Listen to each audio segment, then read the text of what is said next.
So I'm going to go through a quick example of some of the key mechanics of my game BattleBlox Sengoku. This is a nice introductory game for people new to wargaming, or those of you who want to try something a little bit different. So this game gives you nice quick lunchtime games, and you can play it on a kitchen table. So we've got a battle going on here. We're about halfway through, and you can see we've got some contact being made by some of the units here and there. And it's the start of a new turn, so both of our players have just rolled their dice. And the red player, which is the Takeda clan, has rolled higher than the yellow player. So he will be going first, and the number rolled on the dice is the number of command points they have to spend.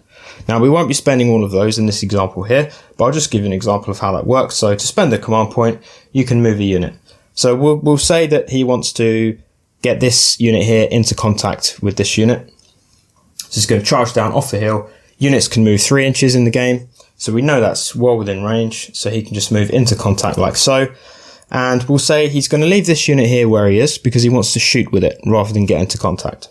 So once all your command points have been spent on moving, you move into the shooting phase. Shooting is nice and simple. Units have a range of 2 inches. We can see here this unit is well within range. So he picks up 2 dice. You check for modifiers. In this case, there aren't any. And you roll 2 dice. You're scoring hits on a 4+.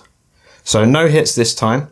If he was to roll a 4 or more, then that unit would become disordered and potentially run away. But that hasn't happened this time, so hopefully he'll have a bit better luck in the future. Once all shooting is complete, you then move into the melee phase. So any units which are currently in contact will be fighting in melee combat. For melee combat, both sides roll 3 dice each, and you apply modifiers. So we'll do this example here.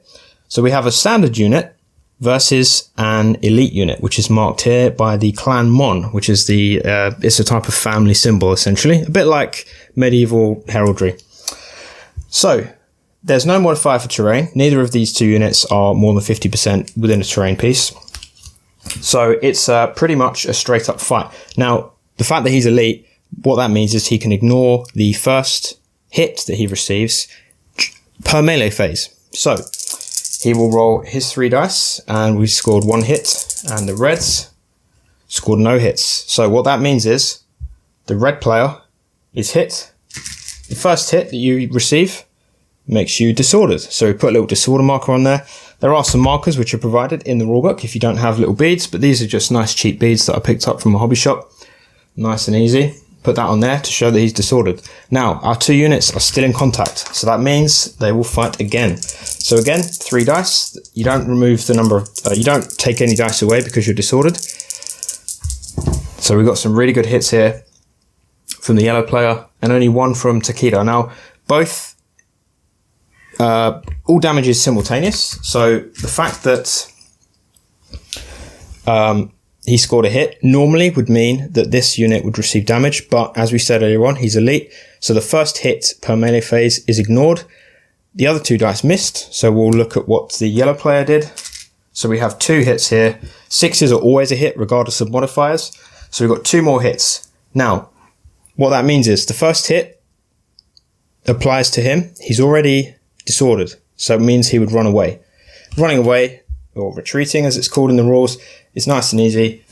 You turn around and you run away 1 inch backwards, just like that. We'll make sure he keeps his disorder marker. But because he received a second hit in the same combat round, that actually destroys the unit. So if a unit retreats and takes another hit all in the same combat round, that defeats them. If he was engaged in the next turn and only received 1 hit, he would just run away. So it's possible for units to keep being hit and running away, but if you score 2 hits like this at the same time on a disordered unit, then that destroys them. So this unit is destroyed, and that counts towards the yellow player's victory conditions. To win the game, you need to kill 4 of your opponent's units, and you can claim victory. So a game of this typically takes between half an hour and 45 minutes. There are some other rules in there, a few more wrinkles and special rules. There's cover, there's movement modifiers for different terrain types, but it's nice and simple.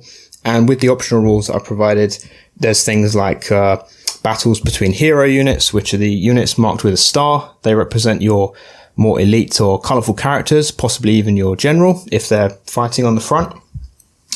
And yeah, there's some other little rules and things in there, formations and stuff like that. But the basic game is nice and simple, and hopefully it's a good introduction to wargaming. So the rules will be available very soon, if not already, by the time you're watching this video. So give them a download, check them out, let me know what you think in the comments. Don't forget to like and subscribe and share the video to your friends. Recommend the channel to people. And yeah, I will see you in the next one. Thanks very much.